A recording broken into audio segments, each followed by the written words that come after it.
Well, thank you, and thank you all for joining and for staying until now. It's good to see some familiar faces and some new faces as well. So, as Laurel was saying, our Pride and Prejudice initiative extends beyond just this event. We also have an entire research initiative which looks at the business case for LGBT diversity and inclusion. And this year it was under the framework Agents of Change, which ties into the overall message behind the Pride and Prejudice initiative this year, which is business as a catalyst for change. So the foundation of the research is a survey of global executives, over 1,000 from around the world at every level of the organization, different types of organizations, different sizes. And this is the second year we've done this too, so we built upon last year's survey with some interesting findings, which I'll share with you today. And I'd like to make this a little bit interactive, so you guys see the yes/no placards there. We haven't really been using them as much because everything sort of goes online nowadays. But I would like to sort of do this a little bit impromptu, but let me just kind of get started a little bit first. So what do I mean by agents of change? We're basically looking at the main workplace groups that can drive positive change for LGBT people. So who are they? Company leaders, young workers, and women. The keys to driving progress for LGBT people in the workplace. So what did I mean by we kind of built upon last year's research? So in last year's research, we asked some questions which led to our findings around this topic. So for example, in last year's survey, 2/3 of respondents said that expectations on LGBT diversity and inclusion in the workplace need to be driven by the C-suite to create change. And young people or women were much more likely than older and male workers to agree that the business world has a fundamental imperative to drive change around LGBT diversity and inclusion. So now, taking a little bit of a step back, so there are some positive findings and some negative findings in our research. Among some of the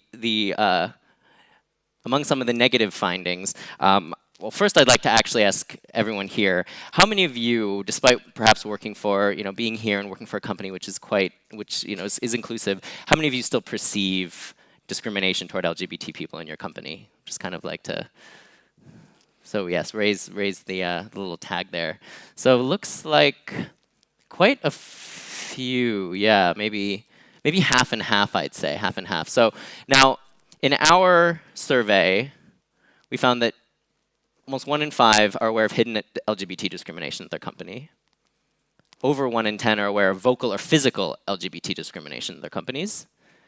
And again, almost 1 in 5 say that there is a stigma in their company in being identified as an LGBT person. And clearly, as we just heard from some of our previous speakers in our panels, that LGBT people are still very much an invisible minority. And in a business sense, this translates into sort of lower desire for investment in programs that can help raise their visibility, therefore their visibility stays low, and there's not much of a sense that they can contribute very much to the bottom line, and a negative feedback loop propagates. So in this year's survey, some of the findings that sort of led to this conclusion involving the potential ROI behind LGBT diversity and inclusion in the workplace, only 30% of executives said there is one.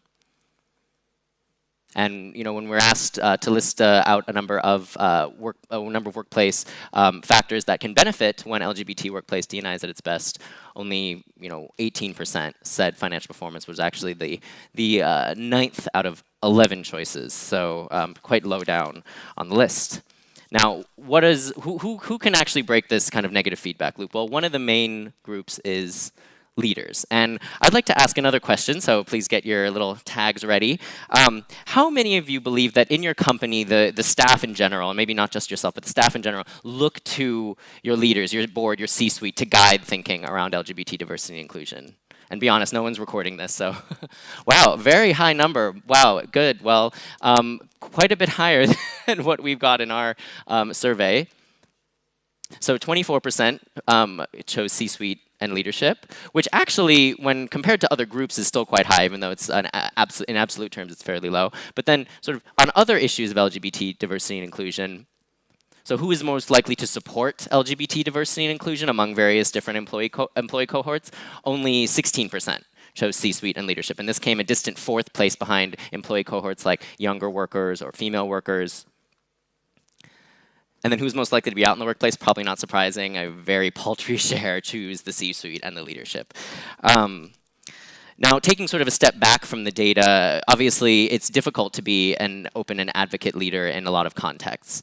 Now, why is this? So one of our interviewees for the research is a man named Steve Wardlaw. He's the chairman and co-founder of Emerald Life, a UK-based LGBT life insurance company. And his thoughts are that when LGBT people are trying to achieve higher levels of prominence in the firm, when they look up, all they see is a group of people who they don't have a lot in common with. And sort of this leads to entrenched cultures at the board and the C-suite level in which various forms of minority candidates are just not as welcome as perhaps they should be.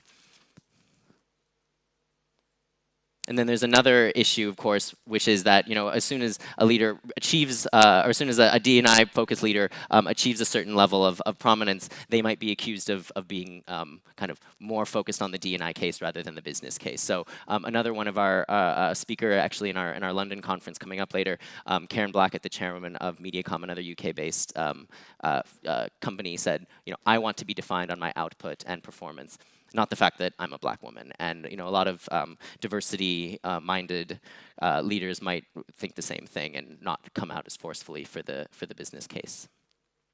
So sort of getting back into the data, kind of on the other end of the corporate pyramid, probably not surprising to you based on what you've heard and what you all know, that young people are much more active and believe in the business case and just in general society than their elders and other employee cohorts when it comes to LGBT diversity and inclusion. So in our survey, one finding that we wanted to highlight was that 37% of millennials believe there is a potential ROI business opportunity in enacting LGBT-friendly workplace policies and practices, and this is 8 points higher than the average. So it's still not probably as high as we want it to be, but it's at least heading in the right direction.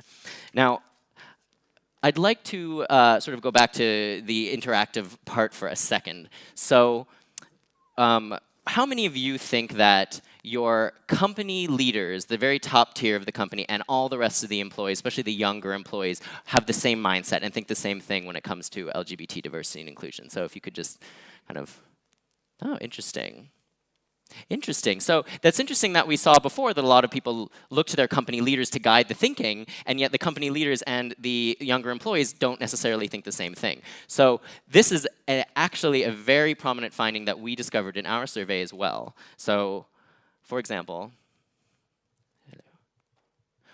so when we ask who guides thinking, 40% of junior staff said that they just don't know. They just don't know who guides thinking around LGBT diversity and inclusion in the company, so maybe no one does.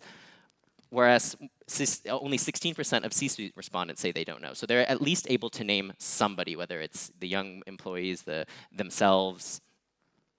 When it comes to themselves, of course, 33% of C-suite members believe that the broader company leadership is more eager, and broader company leadership includes C-suite board, senior managers, VPs, and whatnot, more eager than other forms of workers to support LGBT diversity and inclusion in the workplace, but only 13% of junior staff think the same thing. So you can see that this opens up all kinds of areas for discussion about where this disconnect comes from, why it exists, and what inclusion-minded leaders can do to bridge this gap. So one of the last groups that we'd like to look at, which is an interesting case because there's obviously a whole body of literature and a whole movement behind just the women gender case for diversity and inclusion, which obviously hasn't been explored as much in this session today. But in our survey, we have a number of very interesting findings surrounding female attitudes toward LGBT diversity and inclusion versus male attitudes toward LGBT diversity and inclusion. And just on a corollary of that, we did ask for another category in the gender when we got 4 responses, so not exactly a representative sample.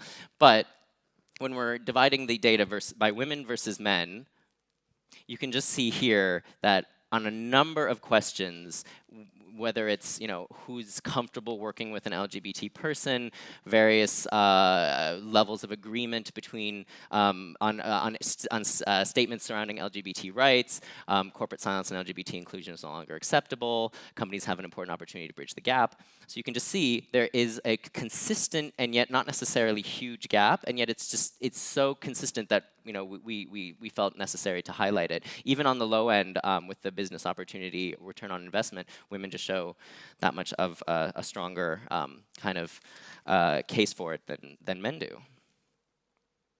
So what does this all mean? So obviously, when it comes to different levels of the corporate pyramid, we believe that company leaders and younger employees need to liaise more, and that usually starts with the leadership, of course, whether it's using forms like reverse mentoring, employee surveys. Just there's various tactics that can be done, and of course, I don't think anyone would argue that women's voices, as they are amplified more throughout the corporate pyramid up and down, hopefully this will lead to greater diversity and inclusion for LGBT and for all as well.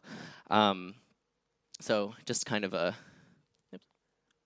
just a bit about the survey here. So these are some of the metrics. I won't necessarily go in detail with all of them, but you can go onto our app, and you can go onto our website, prideandprejudice.economist.com/research. You can read the full report. And I actually have a couple minutes, so if anybody has any questions, I'm happy to take them.